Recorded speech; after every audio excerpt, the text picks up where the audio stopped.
gente? Tudo bem com vocês? O tema que eu trouxe para a gente conversar hoje é dor. Em julho desse ano, pessoal, a Sociedade Brasileira para o Estudo da Dor publicou a tradução oficial para o português da nova definição de dor. Eu tenho uma colinha aqui, vou ler para vocês qual é a nova definição. Uma experiência sensitiva e emocional desagradável associada ou semelhante àquela associada a uma lesão tecidual real ou potencial. Essa é uma definição didática para a gente, para quem pesquisa, poder entender melhor, poder classificar e qualificar melhor a dor, né? Mas o que a gente, enquanto paciente, precisa saber em relação à dor?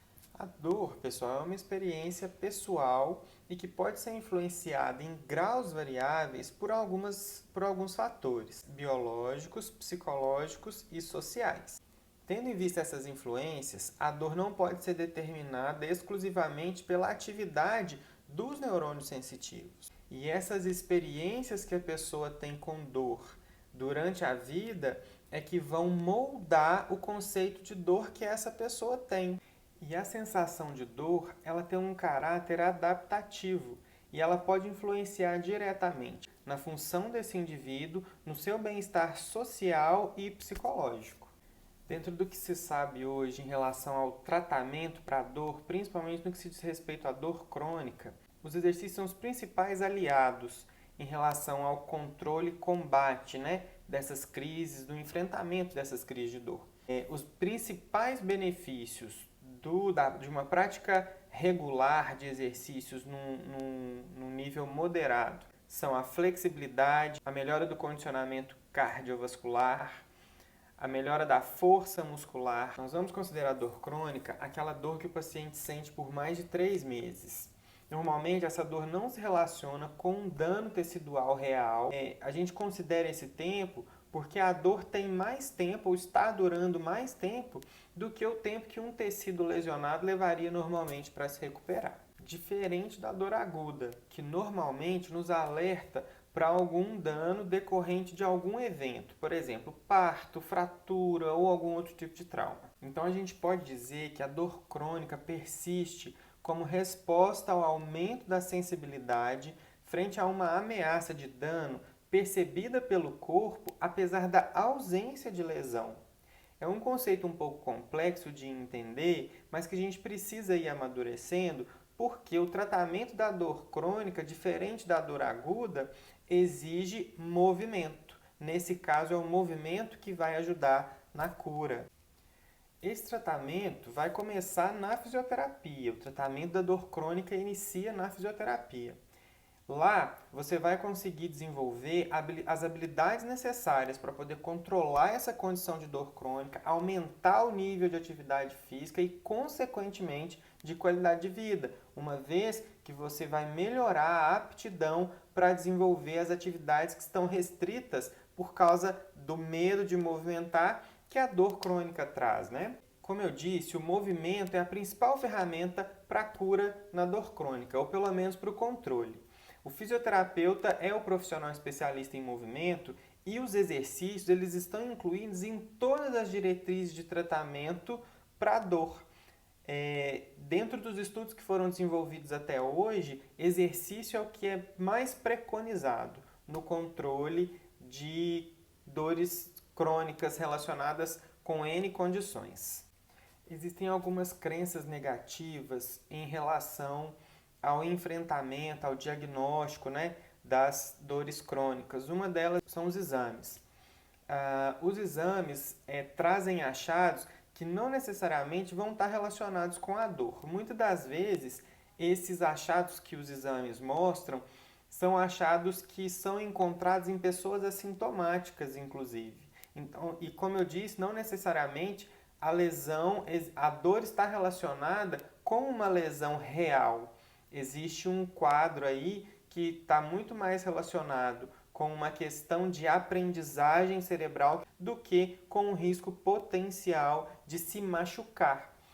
Que é outra crença, de achar assim que o movimento é lesivo e perigoso, quando na verdade em condições de dor crônica, o movimento ele é adaptável e ele traz essa dor, na verdade, ela traz uma informação de adaptação e o movimento ele tem que ser inserido aos poucos para que essa adaptação aconteça e a dor reduza. Em quadros de dor crônica também é muito comum o abuso de analgésicos mais potentes e do repouso. São duas condições que podem piorar o quadro de dor ou trazer efeitos colaterais no caso da medicação. As cirurgias também fazem parte das crenças em relação à dor. Normalmente, os pacientes de coluna, por exemplo, de 1 a 5% dos casos é que são passíveis de cirurgia. A maioria deles vai se resolver com um bom programa de exercícios. E essas crenças, pessoal, em relação à dor, elas colocam o paciente dentro de um ciclo vicioso e esse ciclo é um ciclo gerador de incapacidade. O papel da fisioterapia, nesse caso, é interromper esse ciclo e inserir exercícios de modo gradativo para que esses pacientes consigam sair desse ciclo que eles estão inseridos devido às crenças da dor crônica e começarem a se tornar mais capazes em relação à realização das atividades de vida diária, esportiva, laboral e etc. Então, pessoal, algumas atitudes que o paciente precisa tomar para poder assumir o controle em relação à dor crônica, às crises de dor crônica, a gente pode listar o seguinte: todas as atividades são boas, então o paciente pode se divertir, escolher bem as atividades que ele quer fazer. Por exemplo, o paciente gosta de atividade aquática, pode buscar um tratamento aquático para poder iniciar as suas atividades. Da mesma forma, aquele que prefere o pilates, a caminhada, enfim, a academia, são todas atividades possíveis de serem inseridas num contexto de dor crônica, adaptadas para esse paciente e com uma evolução gradativa até um nível bom de atividade física. E por que não pensar em mesclar essas atividades num ciclo de tempo onde o paciente possa se divertir na prática dessas atividades enquanto controla o seu processo de dor crônica. No caso de uma agudização, de uma crise, relaxe, respire e movimente-se dentro da normalidade. É seguro se movimentar. O paciente precisa ter no pensamento que a dor não pode controlá-lo e, na verdade, ele precisa assumir o controle em relação a essa dor. É papel nosso, do fisioterapeuta, fazer o paciente acreditar no corpo dele, ajudar o paciente a acreditar que o movimento é seguro e deixa o corpo forte e saudável.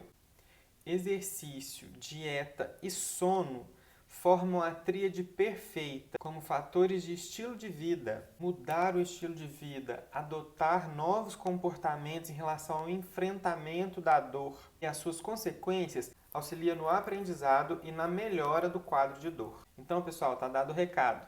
Se você tem dúvidas sobre esse assunto de dor crônica, de dor de modo geral, se você sente uma dor crônica ou está querendo começar um programa de atividade física para poder se prevenir de um quadro desses, procure um fisioterapeuta, procure auxílio, procure uma atividade física que você goste de fazer e conte com a gente para poder sempre esclarecer essas dúvidas e trazer informações para vocês. Grande abraço, obrigado por terem assistido. Tchau!